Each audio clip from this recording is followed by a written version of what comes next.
what early signs in children between the age of 18 and 36 months of age should prompt parents to seek an evaluation from a specialized as soon as possible? Sometimes they know their name, they respond, they play, and then later on they stop talking or they stop responding. So that's one of the early signs. Sometimes they eat some food and sometimes they just eat a lot. They eat too much, or sometimes they don't eat at all. Some people learn differently. Right. Some people learn like with multisensory approach. So there are different types of how people learn. Yeah. So this is just way like, because we cannot teach them the same way, like maybe your neurotypical kids Right. learn like traditional education, they're okay. Yeah. But for our kids with autism or other developmental disabilities, they need to be hands-on. They need to be, every little thing you have to teach them one at a time. We sometimes don't understand. Sometimes we understand, but we don't know what it is. Sometimes we know we need help, but we don't know where to go. Sometimes we don't understand the problem altogether. Or sometimes we say, this is just a normal behavior. You are going to break down all these things, as I said in the beginning, facts versus myths. Plus, at the end, we're going to see where you can go get some help. Yes. But let's start from the beginning so everybody's on the same page, right? What early signs, and I'm going to go to what it is, but what early signs in children between the age of 18 and 36 months of age should prompt parents to seek an evaluation from a specialized as soon as possible? Yes. So yeah. So around 1 year old to 24 months, there are some signs that we should be aware as parents or as caregivers or as relatives to what should we look for. So a lot of our families, they see like, oh, my child was talking when they were 18 months or 2 years old, but they lost the language. So that's also one of the big red flag of autism. So sometimes they know their name, they respond, they play, and then later on they stop talking or they stop responding. So that's one of the early signs. And no eye contact, sensory sensitivities. So sometimes they just want to eat like chicken nuggets or french fries or crunchy food or like spicy food, but they don't want to eat like rice or curry or vegetables. Or sometimes they eat some food and sometimes they just eat a lot. They eat too much, or sometimes they don't eat at all. So a lot of our kids are picky eaters, or they have some fixation. So when they want to play some videos over and over again. So like, for example, they watch ABC, but they want to watch it 24 hours a day. And if you stop them, they will cry. So those are some of the early signs of autism for kids 12 months to 24 months. So yeah. Well, I want to bring this up. My kids, including my kids, all they eat is chicken, right? Chicken nuggets. So some parents might be questioning. Wait a minute, is my kids autistic?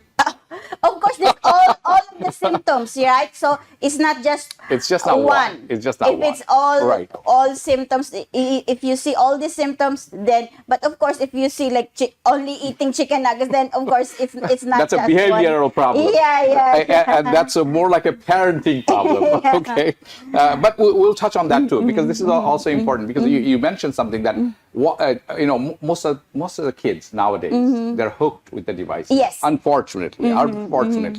I mean, I see kids who are really young, like 3, 4, 5 years old, playing Roblox hours after hours, right?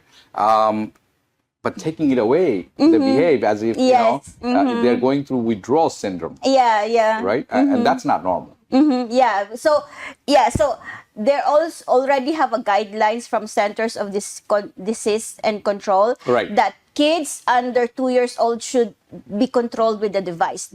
Kids under 2 years old shouldn't have their own device. So that's under 2 years old. Under 2 years old, they should not have own device. They shouldn't have. I mean, I would tell you, this is a different topic. We probably will tackle it at a different time. Because I have horror stories. Yes. Well, kids 16, 17, 18, you know how they become big, they become man, right?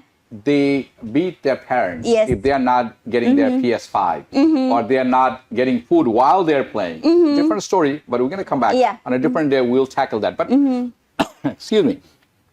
Let me come back to a fundamental question. And the fundamental question would be, what exactly is autism?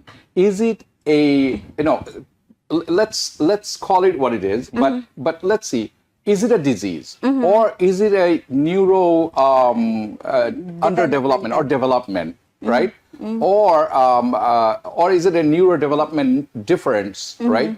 In other words, what are the actual causes for autism? So what is autism? What are the things that causes autism? And most people, thinks genetics have something to do with this. So do genetics, excuse me, or environmental factors play a greater role? Yes. Yeah. So autism spectrum disorder is a neurodevelopmental disorder that has we can see the deficits in communication skills and restricted repetitive patterns of behavior. So when kids have social communication skills, so sometimes they can say ABC, they can name the colors, they can name the shape, but they cannot say like, Mama, I'm hungry. Yeah. Baba, help me. Right. So those words they cannot say, but they can say color. So we want to say the social communication that if they are hungry, they can tell the parents they are hungry. If they are tired, they can tell the parents they are tired. So we want the words to be functional, that they can use it to survive, And they have problems with nonverbal communication. So sometimes they don't know like what is appropriate touch and what is not appropriate touch if they're teenagers. So like sometimes they don't know how to play with kids. They want to play with kids, but they don't know how. So, and developing and maintaining relationships. So they don't know like the advanced communication skills. Like if you are going in the supermarket,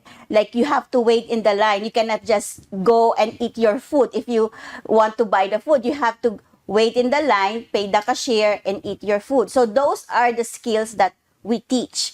So, and also the repetitive behavior. So like stereotypical movements, or like you can see some hand flapping, insistence on sameness. So like if they go to school by school bus every morning, they need to be in school bus by 7 o'clock. But if, for example, the school bus did not arrive at the same time, or they have a different driver, they get upset of their changes in the routine. So they get upset why the school bus did not come, or like why this change, why they want to wear the same jacket over and over, even if it's like summertime, they want to wear the same jacket. So those are kinds of behavior that's not normal and we should be aware of. And highly restricted interest, like aside from the mobile phone or the tablet, they have same interests, like maybe touching and turning on and off the lights, maybe like staying, like they want the AC to be on and they want to be sitting down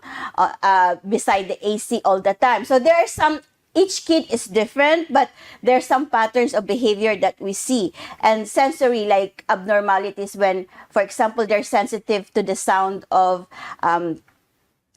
the pressure cooker, or the sound of the vacuum cleaner, or the sound of the fire alarm. So they get upset if there's like too much sound or less sound. So each kid, because it's a spectrum, so one kid is different from another kid. So not all kids with autism are the same. So if we see one kid with autism, the symptoms is different for other kid with autism, because it's a spectrum. So some kids have higher skills, some kids have like lower skills, Okay, so it's not the same for everybody, but there are patterns of behavior yes, that we should take notice as parents or teachers to identify that he or she may or may not have issues. And if the pattern persists, then something we need to take notice. And right? Okay, so, but generally speaking, these are the patterns tells you something may or may not be right.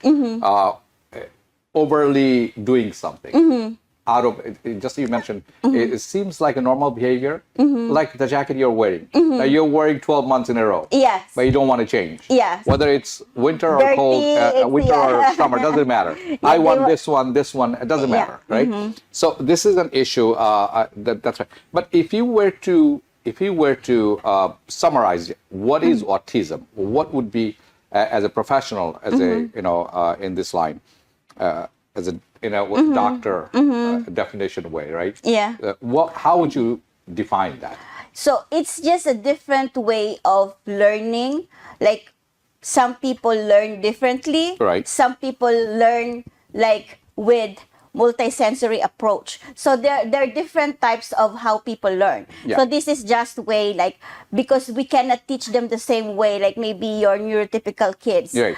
learn like traditional education, they're okay. Yeah. But for our kids with autism or other developmental disabilities, they need to be hands-on. They need to be, every little thing you have to teach them one at a time. Because if you say like, okay, you teach them toothbrushing for your neurotypical 4 years old, they get it. Okay, or toilet training or potty training, they get it right away. But for our kids who has a disability, neurodevelopmental disability or other learning disabilities, it may take some time. We need pictures, you need to hold their hands. So the learning is different. So that there's just a different way of learning, So there's nothing wrong with them. It's just like they have to teach them differently because they learn differently. Yeah.